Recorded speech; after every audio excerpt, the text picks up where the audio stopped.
I have very few memories of my childhood.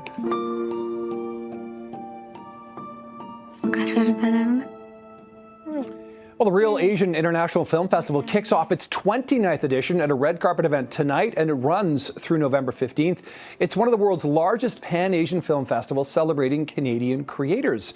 Joining us live this morning are Aram Collier, Real Asian Artistic Director, and Timothy Young, Director of Finch and Midland, which we're going to talk about. But first, let's talk, Aram, about the overall festival itself. You know, you've got an amazing slate of programming lined up here.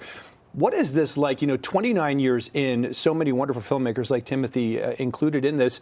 How difficult is your job each year to narrow down what you're going to sort of put out there? It's really difficult. And as you say, it's our 29th year, so we've just been growing and growing in terms of our reputation and our standing in the world. So we had literally over 1,600 submissions. We have about 60 films. So there's long odds, but, we honor the work that filmmakers like Tim and the rest of our selection put into making these wonderful films that we can bring to audiences. Yeah, and Tim, you brought a great film to us, which is about an intersection not far from where we're sitting right now, Midland and Finch. It's not about the intersection, it's about people who live in and around the intersection, and it's kind of the intersection of 4 different stories of immigrants from Hong Kong here now. What was the impetus or sort of idea that struck you that said, hey, I can make something around this? How did it come to you? It really just came to me even when I was younger. It was stories that I heard of from different people, and it always stuck with me. And then I had another project about a different type of immigrant story. It got pushed to the side, and someone said, "You're so passionate about Hong Kong cinema, Cantonese culture. Why don't you write this?" And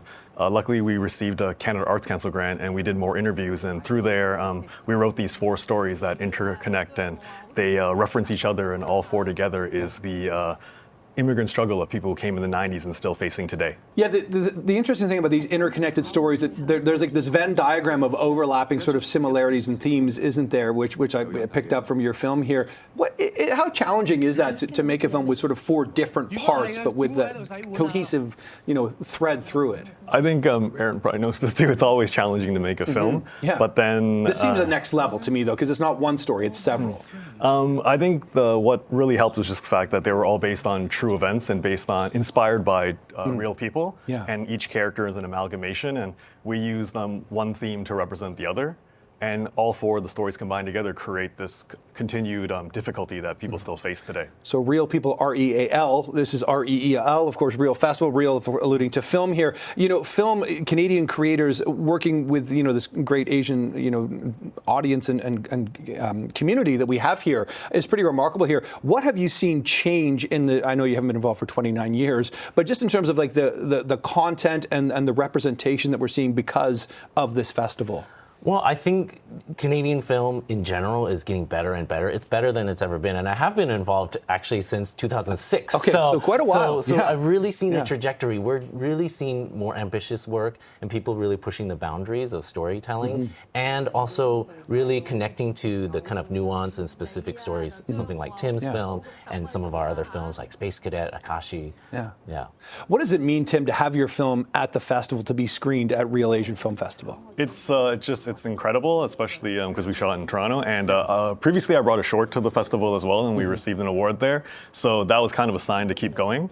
And then now bringing back our feature that was shot in Toronto here, it means a lot.